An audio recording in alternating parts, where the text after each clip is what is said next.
नमस्कार, रजनीश किचनमध्ये आपलं स्वागत आहे. तर दिवाळीच्या फराळांचा आता कंटाळा आला असेल खाऊन, शिवाय गोड पदार्थ खाऊन खाऊन पण आपल्या सर्वांना कंटाळा येतोच. तर आता आपण एखादा छान असा झणझणीत पदार्थ करून बघूया. मग मिसळ करूया का आज? तर चला बघूया मिसळीसाठी लागणारं साहित्य. तर हे एक वाटी वाटाणे, हिरवे वाटाणे रात्रभर भिजवून घेतलेले आहेत. हा फरसाणा आहे, 1 किलो फरसाणा.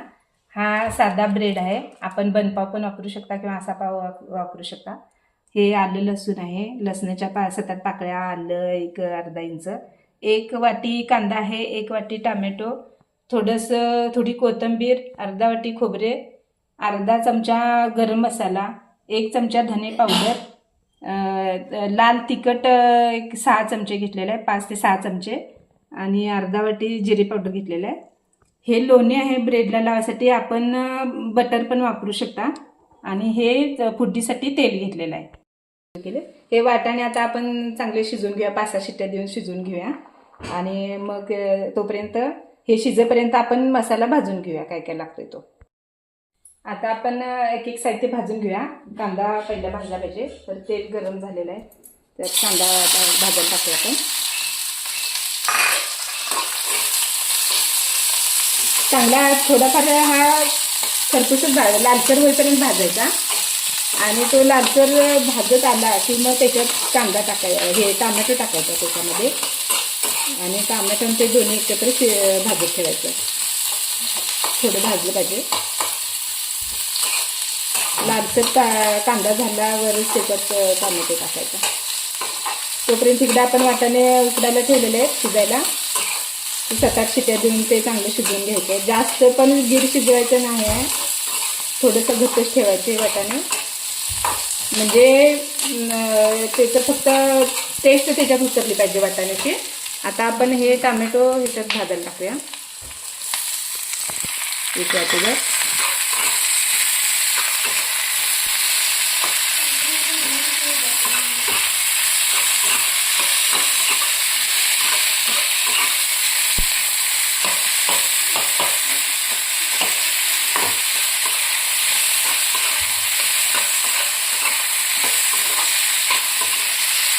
हे आता चांगलं थोडं मऊ होईपर्यंत भाजलं पाहिजे. मऊ पण झालं पाहिजे आणि लालसर कांदा आणि हे एकत्र शिजू दे. त्याच्यानंतर आपण त्याच्यात खोबरे टाकणार आहोत. जरासं भाजत आल्यावर खोबरे टाकायचं.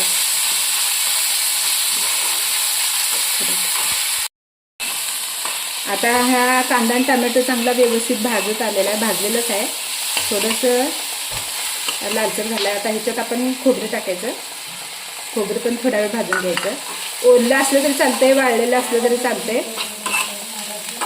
तर हे थोडं छानपैकी असं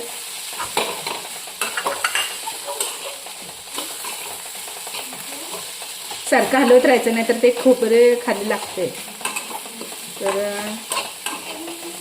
थोडं त्याचं पण खरपूस असं भाजत आले की गॅस बंद करायचा.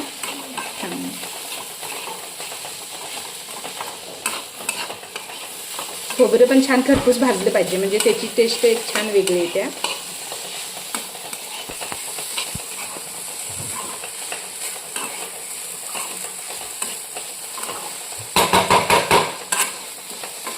असं भाजून झालं की त्याच्यामध्ये आपण थोडं हे लसूण आलं टाकायचं आणि गॅस बंद करायचा.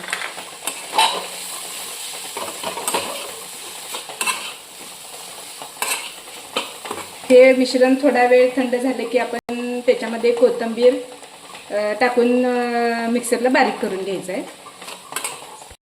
आता हे वाटाणे चांगले शिजवून घेतलेले आहेत, तर आपण फोडणी करून घेऊया. याच्यात हे जिरे मोहरी टाकूया, सर जिरे मोहरी, आणि पुन्हा त्याच्यात तमालपत्र टाकूया थोडं. आणि मग हे तांबडं तिखट, हळद थोडीशी, तांबडं तिखट टाकून त्याच्यामध्ये हा तयार केलेला मसाला घालायचा.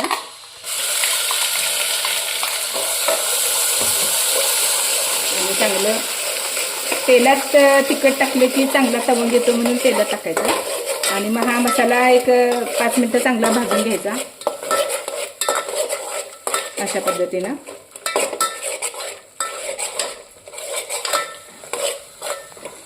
चांगला भाजल्यावरच त्याला तेल सुटतं, चांगला तळून घेतो. नंतर मग मिसळ ज्यावेळेला आपण पूर्ण आपली बनणार त्यावेळेला वर त्याच्या कट आला तरच ती मिसळ चांगली दिसते. त्यामुळं हे चांगलं भाजलं पाहिजे. त्यातच आपण थोडंसं हे जिरे धनेपूड मसाले सर्व मसाले टाकून घेऊया. धनेपूड, गरम मसाला आणि हे जिरेपूड हे टाकून घ्या असं व्यवस्थित चांगलं भाजूया. हे बघा आता तेल सुटायला लागले ह्या मसाल्याला.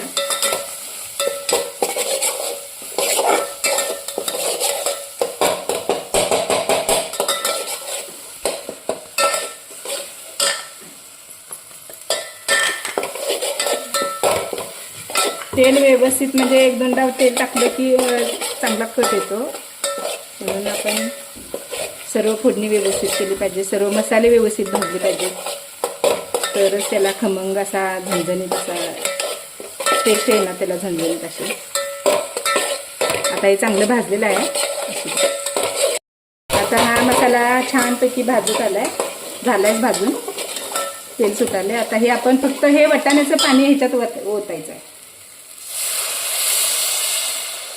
वाटाणे ओतायचे नाही, कुणाला आवडते त्यांनी घालावं, आम्ही घालत नाही.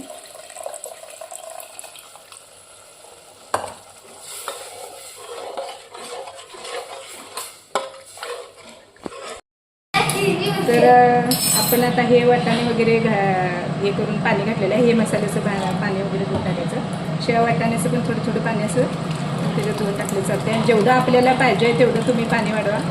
हे आम्ही 4-5 माणसांसाठी करायला लागलो मिसळ. तर जेवढं आवश्यक आहे तेवढं पाणी तुम्ही याच्यात टाकू शकता.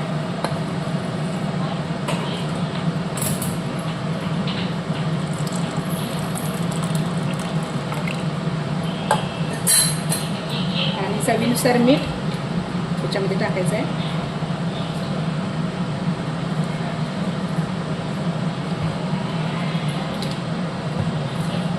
तर हे बघा असं छान तळून आलेलं आहे, त्याला असा कट आलेला आहे व्यवस्थित. तुम्हाला पाहिजे तेवढं तुम्ही पाणी त्याच्यात घालू शकता.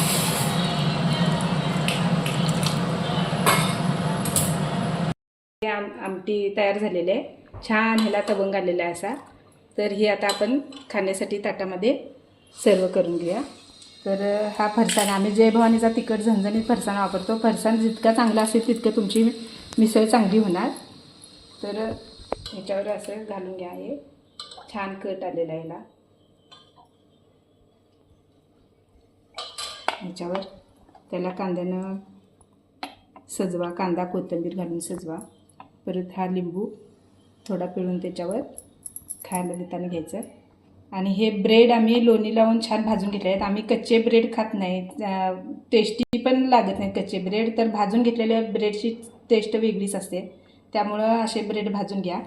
आणि हे आपण पण अशा पद्धतीने मिसळ करून बघा. आम्ही मटकीचे मोड किंवा बटाटे वापरत नाही, कारण त्याची आमटी गोड वगैरे लागते. तर वाटाण्याची आमटी छान लागते, झणझणीत होते मिसळ. त्यामुळं आम्ही हे अशा पद्धतीनंच मिसळ करतो. तुम्ही पण करून बघा. आणि तुम्हाला आवडली तर आम्हाला नक्की कळवा. तर अशा पद्धतीने आम्ही वेगवेगळे पदार्थ रोज बनवणार आहोत. तुम्ही पाहत राहा. आमच्या चॅनलला लाईक करा, शेअर करा आणि सबस्क्राईब करा. नक्कीच पदार्थ सगळे ट्राय करून बघा. छान आवडले तर कमेंट करा.